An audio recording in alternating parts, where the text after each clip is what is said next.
Hi everyone, my name is Deborah and I will be presenting today on psilocybin mushrooms. So what are psilocybin mushrooms?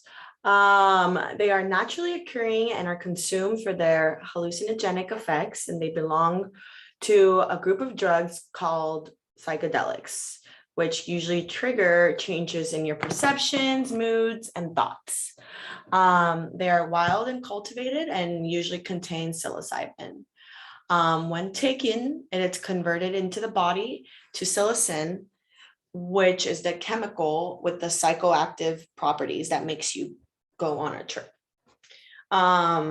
It dates back nearly 2,000 years ago from the early natives of Central America.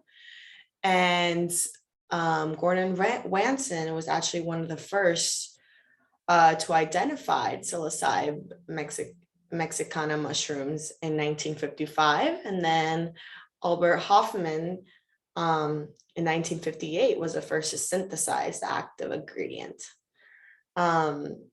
Magic mushrooms, they're usually eaten fresh, cooked, or brewed into a tea. And they are versions of the dry version sometimes that can be smoked, either mixed with cannabis or like tobacco. Very much like LSD, usually takes about 30 minutes to kick in. Or when taken with tea, it's going to be a little faster, and it can last approximately 4 to 6 hours, of course, again, depending on how much you take. So mushrooms and the body.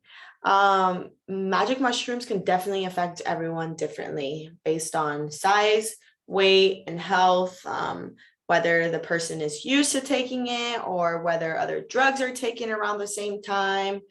The amount taken, the strength of the mushrooms can definitely be a factor that contributes to how a shroom can react in your body. We see some physical effects being nausea, vomiting, muscle weakness, increased body temperature, breathing quickly. Some mental effects can definitely be paranoia, disorientation, panic reactions. We do see some people feeling euphoric and a feeling of well-being. And definitely some people don't know what real and fake could be when they are on this drug. It could definitely be scary. So some risk of taking psilocybin mushrooms, not knowing the difference between poisonous versus safe ones. We know that psilocybin stimulates the autonomic nervous system, causing mental problems, which usually people tend to experience fear, agitation, like confusion, delirium, psychosis, and syndromes that definitely can resemble schizophrenia, which can maybe can maybe require a trip to the emergency room. Some people can call this having a bad trip. Although the risk of psilocybin mushrooms, they have a really low toxicity levels, and cases of death are definitely extremely rare.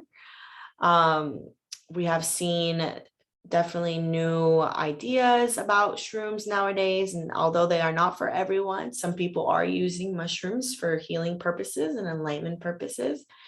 I found this Vice video that actually explains it really well. Some people have now started taking low doses of psychedelics or other drugs, a practice called microdosing.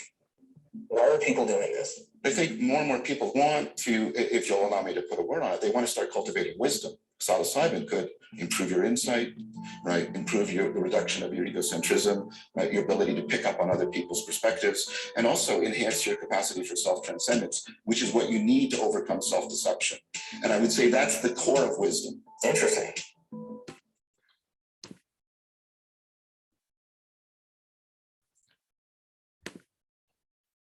So although finally, because the risk is small, some psilocybin users definitely risk accidental poisonings from eating a poisoned mushroom by mistake.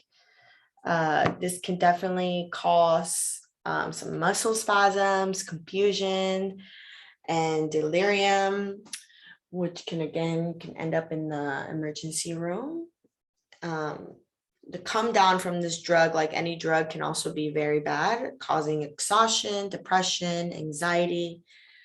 We have also seen HPPD, which is kind of like flashbacks, called hallucinogen persistent perception disorder. And it's a unique condition to psychedelics involving perceptual changes lasting weeks or months following the use of the drug psilocybin. Though exact prevalence is unknown, HPPD is considered relatively rare with no physical changes or any neurological damage associated as the cause. So thank you very much for listening, and I hope you guys have a good day. Bye-bye.